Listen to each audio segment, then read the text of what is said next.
బోయేజు. రాహాబు కొడుకు ఎవరు? బోయేజు.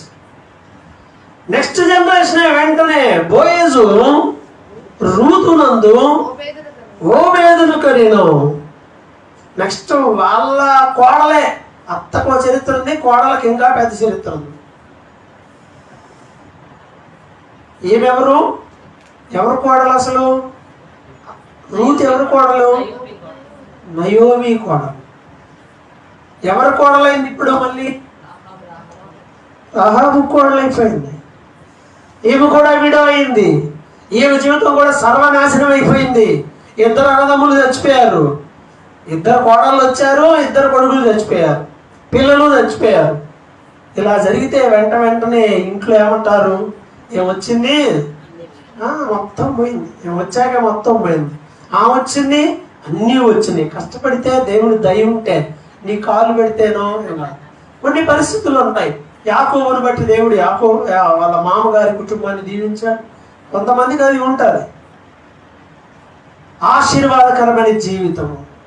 రూతు జీవితం నయోమి కోడలుగా మొత్తం నష్టజాతకురాలుగానే కనపడుతుంది.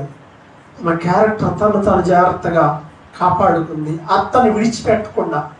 తనకు కూడా ఒక దేశం ఉంది, తనకు ఒక ఆచారం ఉంది, తనకు మతం ఉంది, ఆమెకున్నాయి. అవన్నీ విడిచిపెట్టి చక్కగా అత్తను హత్తుకున్నది.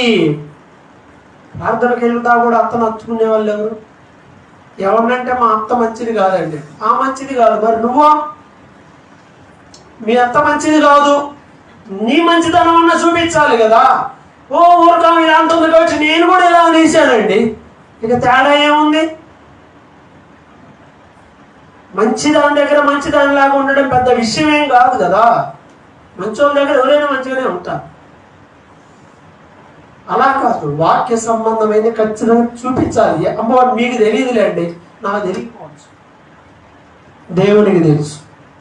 మన ప్రవర్తన ఖచ్చితంగా దేవునికి ఆమోదయోగ్యమైన అత్తలాగా, దేవునికి ఆమోదయోగ్యమైన కోడలాగా ఉండాల్సిందే.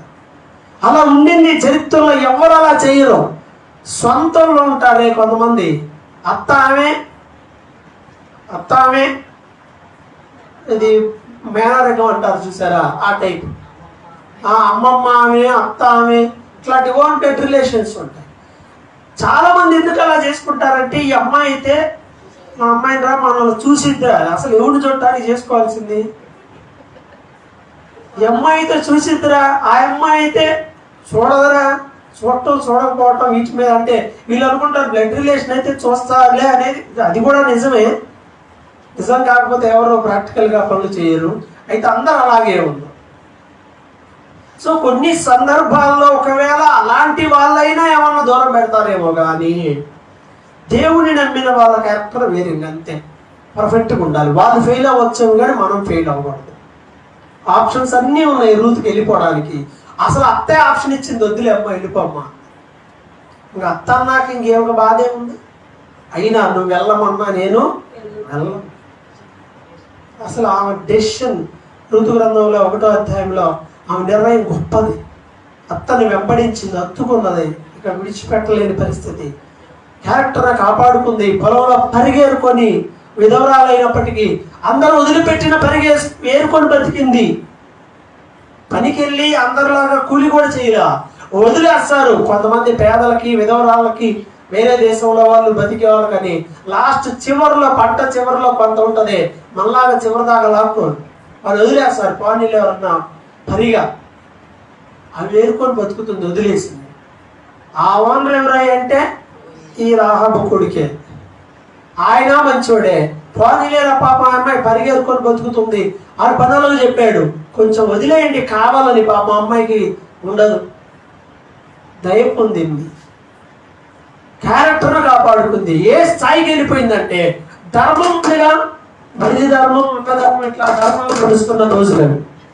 ఇప్పుడు ఈ క్రమంలో తన అత్త అయిన నయోమి యొక్క సలహాని బట్టి ఒకరోజు రూతు వెళ్ళి బోయేజునే బంధు ధర్మం జరపమని అడుగుతాడు. నెక్స్ట్ ఆప్షన్ ఎవరు? విధవరాలు కదా, మరి ఏమో కూడా ధర్మం జరగాలి కదా ఇశ్రాయేల్ దేశంలో. అయితే ఫ్యామిలీ మెంబర్స్ ఎవరు లేకపోతే దగ్గర బంధువులకు ఆప్షన్ ఉంటుంది. అప్పుడు ఆయన అంటాడమ్మా, నాకన్నా దగ్గర ఇంకొకడు ఉన్నాడమ్మా. సరే పంచాయతీ పెడితే అతను వస్తాడు, అందరూ వస్తారు, వీళ్ళ దగ్గర అయిన వాళ్ళు అందరూ. అతను ఏం చేస్తాడంటే ఆప్షన్ నాకు వద్దు అంటాడు. ఎందుకని?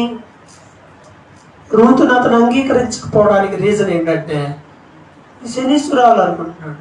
శని, రూతు ఒక శని యానుండో వచ్చింది, వేరే దేశానికి చెందింది, ఓ విగ్రహారాధన కుటుంబానికి చెందింది. ఇది చేసుకున్నాడు, అని పోయాడు. ఆప్షన్ ఉంది, వద్దనుకుంటే మెడలో చెప్పేసి ఇది అని వాడికి ఒక పనిష్మెంట్. అది కూడా కాకపోతే ఆ రోజుతోనే పోద్ది. ఈ అమ్మాయి ఆస్తి వద్దు, ఈ అమ్మాయి బంధుధర్మం నాకు వద్దు అని దండం పెట్టి తప్పించుకొని అవతలకి వెళ్ళిపోయాడు. అప్పుడు సెకండ్ ఆప్షన్ బోయేజ్కి వచ్చింది. ఈమె విడో.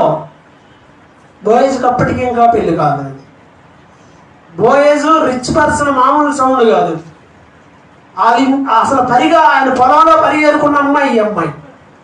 ఇప్పుడు ఈ పరిగెరుకున్న ఏ పొలంలో అయితే ఈ అమ్మాయి పరిగెరుకుందో ఆ పొలానికి ఓనర్ అయిపోయింది. ఎవరు చేశారు ఇదంతా?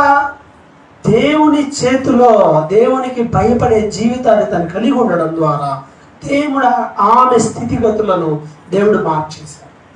మన జీవితంలో ఒకవేళ నీ జీవితం లాస్ అయిపోయి ఉండొచ్చు, అంత నష్టంలో ఉండొచ్చు, ఇక లేదులే ఈ జీవితం ఇంకా మారదలే, నా కర్మలే అని అలా అనుకుని ఉండొచ్చు. ఎలాంటి పరిస్థితులైనా దేవుడు మార్చగలడు అంటానికి ఈ 4 ఉదాహరణల అందులో ఈమె ఉన్నది. కేవలం దీని జీవితంలో అనుకున్నారు, అద్భుతం జరిగిపోయింది. బోయేజు వివాహం చేసుకున్నాడు. ఆమె ద్వారా ఎవరు పుట్టారట? రూతునందు ఓబేదును కనెను. ఎవరో తెలుసా ఈ ఓబేదు యెషయిని కనెను. యెషయి రాజైన దావీదును కనెను. అంటే దావీదుల తాత పుట్టాడు ఎవరికి? రూతుకి. రూతు పైన అత్త రాహాబు, ఆ పై జనరేషన్ తామారు, రాహాబు, రూతు, 3 స్త్రీల పేరు. వీళ్ళ చరిత్రలో ఏమన్నా పెద్ద చరిత్ర ఉందా ఈ ముగ్గురికి? సో చెప్పాలంటే చెడ్డది లేదా శాపగ్రస్తమైన జీవితాలు. కానీ దేవుడు వాళ్ళ జీవితాలను ఆశీర్వాదకరంగా మార్చి చరిత్రలో అలా పెట్టేశాడు.